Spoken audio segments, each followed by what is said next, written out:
has one of the largest lax archives in the world. So you can go out other places like Rite Aid Pharmacy, CVS, Olean Medical Group, or MASH Urgent Care. But on game day, they're overflowing with students cheering for the Bonnies. She accepted the 12th annual Mary A. Hamilton Woman of Promise Award. The awkward years of braces, bad haircuts, and acne. Eventually, the braces come off and the hair grows back. Tread Lightly showed the community how to use recyclable materials in a new way as they hosted their first Trashin' Show. Generations ago, coffee was the smart way to get a quick pick-me-up.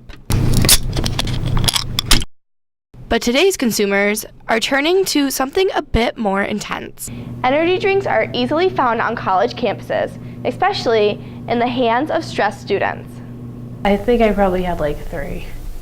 Not maybe like 2.5 in a day. St. Bonaventure student Michelle Mills says that she used energy drinks when preparing for exams. It was like, help me study. I need to cram as much as I can in my head, and while still being awake. But experts warn that the risks could outweigh the temporary high. When you talk about the effects of caffeine, it can increase your heart rate. It can cause what we call premature beats of the heart, so it can feel like a flip-flop in the chest. It can also cause the blood pressure to go up too, nervousness, jitteriness. You can't sleep, which is the last thing a college student wants, because when you have that 6 hours, you want to be able to go to sleep for those 6 hours. You don't have to give up the drinks. The key to any healthy lifestyle is moderation. You don't have to drink the full bottle of either one of them. Even though 5-hour energy is a tiny little thing, you might only need a quarter of it, or want a quarter of it, to keep you awake for your long drive or for your studies. For SBU TV, I'm Molly Inglut. This basketball season, St. Bonaventure students have more to look forward to than just the games. Right now, the Wolfpack is in the race to win the Naismith Awards Student Section of the Year contest. Steve Mest, the Associate Athletic Director for External Relations, explained a little bit about the competition. The Student Section of the Year is a national contest amongst NCAA schools as a show of pride, a show of support, a show of school spirit. These bleachers might be empty now, but on game day they're overflowing with students cheering for the Bonnies. St. Bonaventure student Andrew Wartella has voted for the Wolfpack and would like to see them beat bigger schools. Personally, I think it'd be pretty cool. I think it'd be like a little sense of pride for our small school to be up against the big schools and to have beaten a couple of them out. Voting takes place in 2 phases, which determine the student sections that advance to the Sweet 16 and the Elite 8. Phase 1 voting ended February 6th, and the Wolfpack made it to the next round.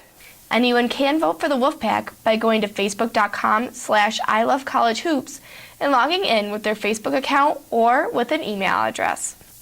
Mest thinks that winning the competition would show what a strong student fan base the Bonnies have. Most of the passion and the energy and the excitement in this building and the Rally Center is driven by our student body.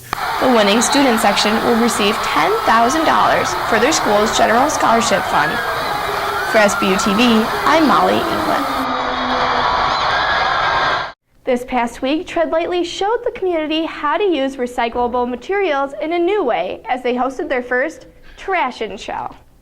The show, titled Project Runway, Bonas Gets Trashy, featured 9 outfits made out of recycled materials by St. Bonaventure students. SBU TV caught up with Tread Lightly's president, Alex Balshevitz, who told us a little bit about the show. It merges fashion and recycling together. Who would have thought?